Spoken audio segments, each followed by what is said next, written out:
Yo, kali ini gue bakal ceritain lanjutan komik God of Martial Art. Ini adalah pembahasan novel pada chapter 319 sampai 321. Video ini adalah spoiler dari lanjutan komiknya. Jadi yang bisa bertahan dengan rasa penasarannya, ya jangan tonton video ini. Nanti Anda bisa keterusan. Oh ya, sebelumnya gue mau minta dukungan dari kalian semua untuk subscribe channel ini, biar gue makin semangat buat videonya. Dan jangan lupa nyalain loncengnya juga, biar kalian tidak ketinggalan video-video selanjutnya. Lanjut, saat orang banyak melihat mayat Werenian, semua orang merasa seperti mereka tidak bisa bernapas. Werenian telah meninggal, terbunuh oleh Lin Feng pada hari pernikahannya. Orang banyak dari bawah panggung terus menatap Lin Feng. Mereka hanya mendengar tentang fakta bahwa Lin Feng telah membakar sebuah kota dan menyeberang ke negara lain untuk menyelamatkan sang putri. Pada saat itu, mereka bisa menyaksikan dengan mata kepala mereka sendiri betapa beraninya Lin Feng. Werenian telah mengatakan bahwa dia adalah murid paling berbakat dari Seta Yunhai. Bahkan dia adalah patriark masa depan Seta Yunhai.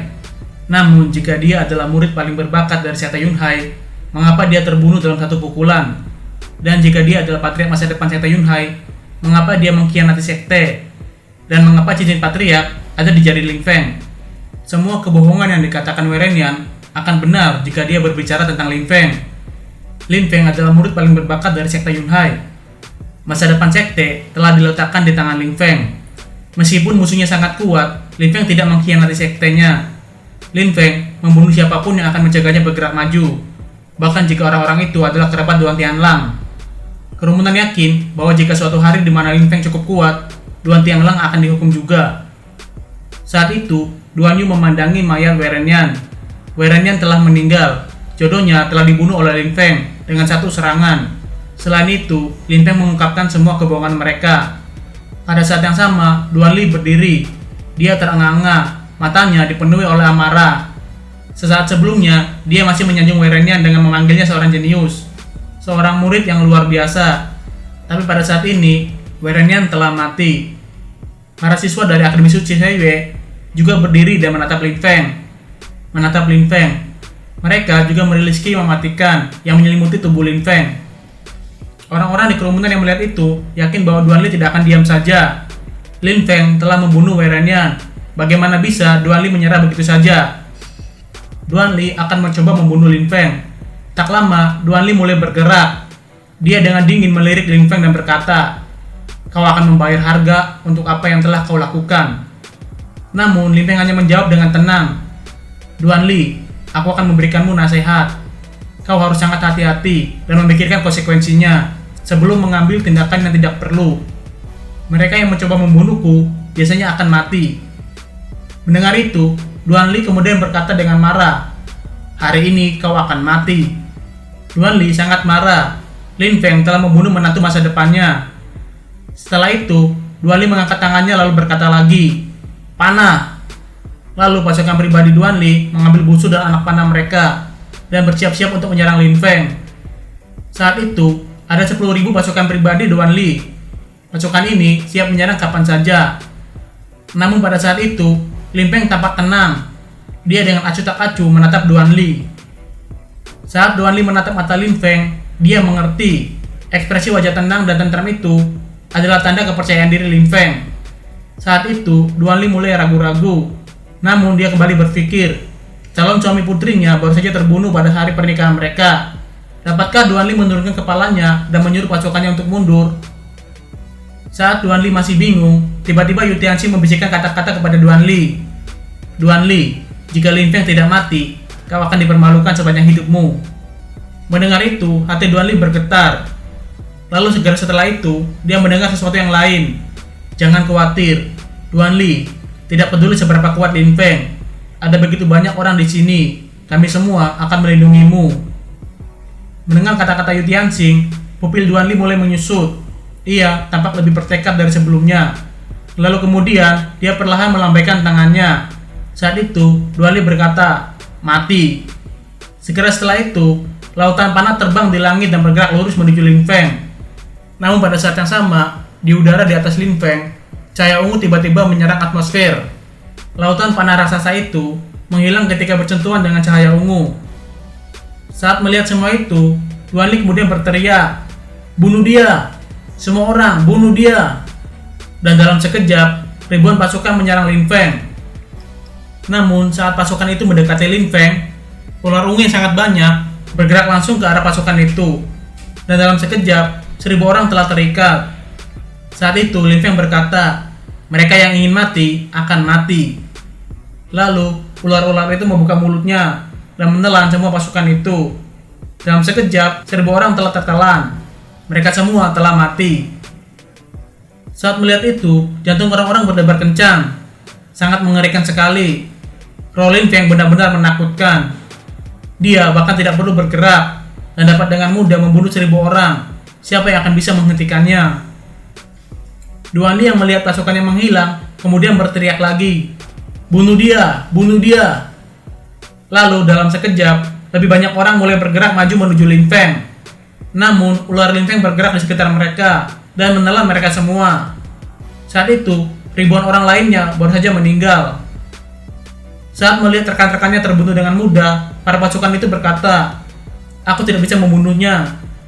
Bahkan beberapa tentara mulai melarikan diri.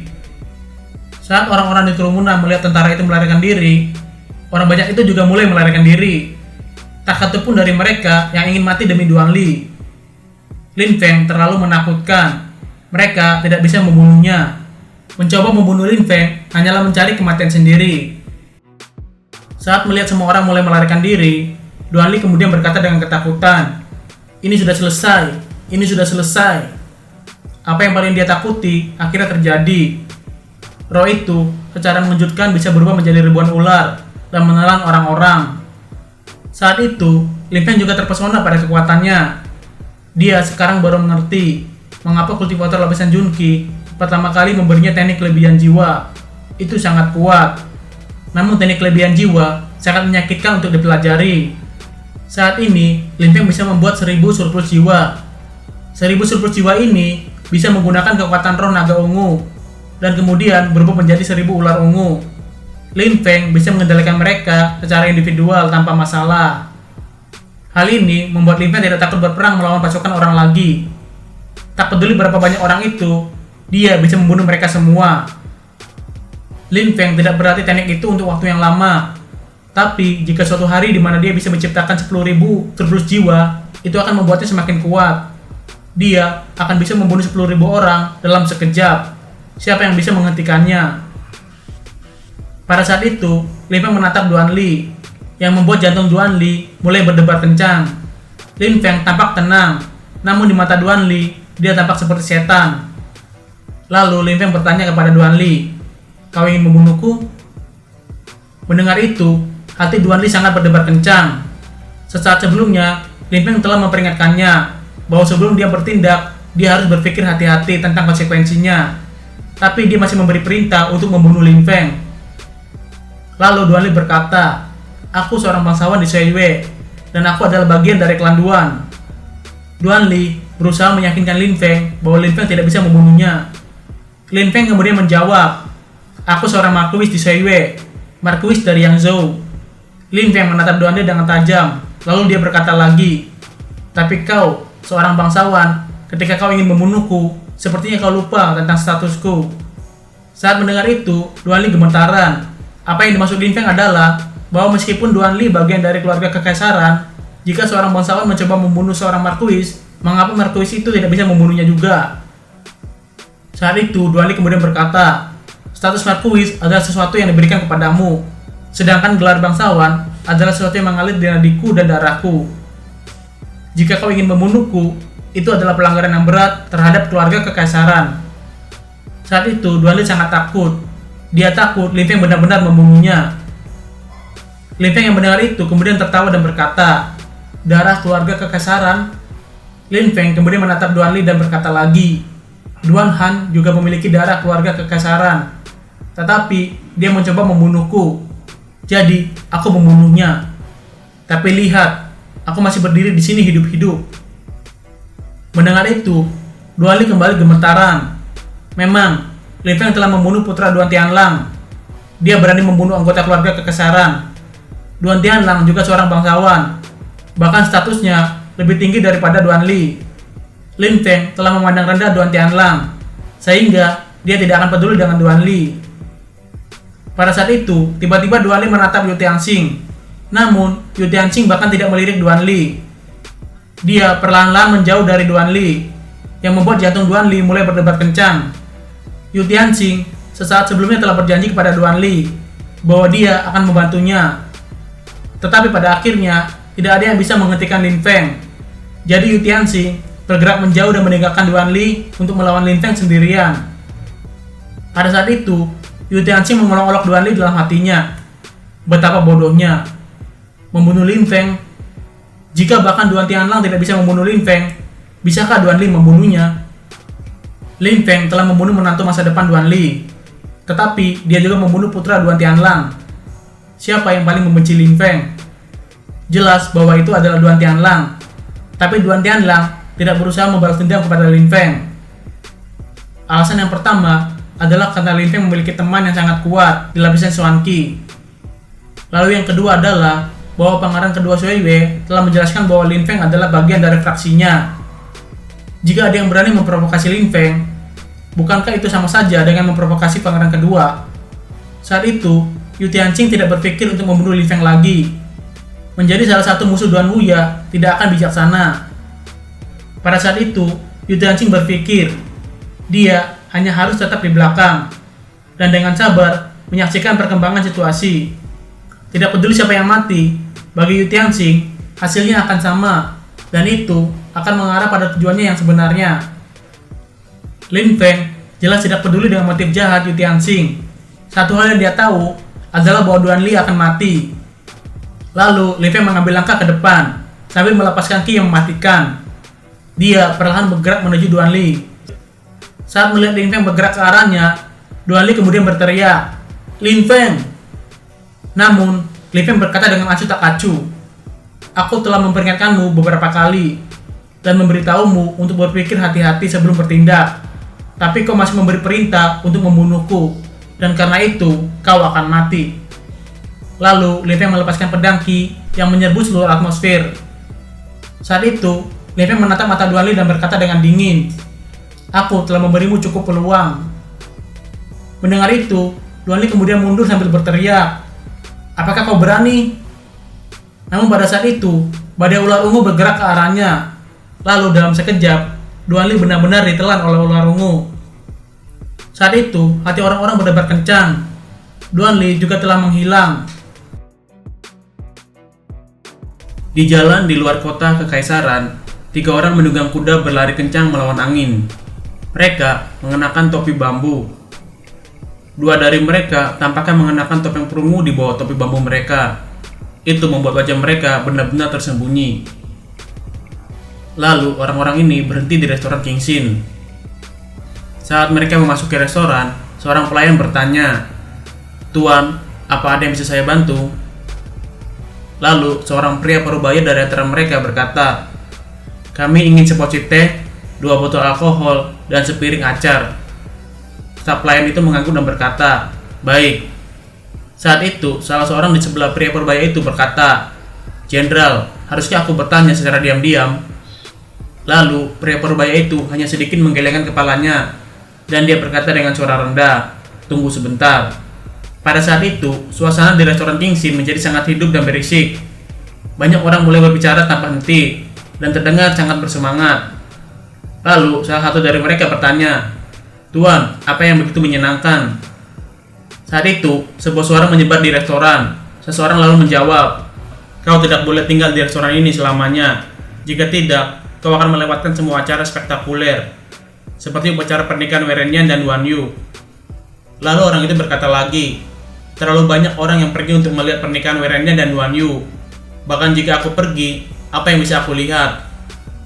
Mendengar itu, lawan bicara yang berkata lagi, "Apa yang ada di sana untuk dilihat? Biarkan aku memberitahumu sesuatu. Orang-orang di sana tidak akan berhenti membicarakannya. Acara itu luar biasa dan tak terlupakan." "Luar biasa dan tak terlupakan? Apa kau tidak melebih-lebihkannya terlalu banyak?"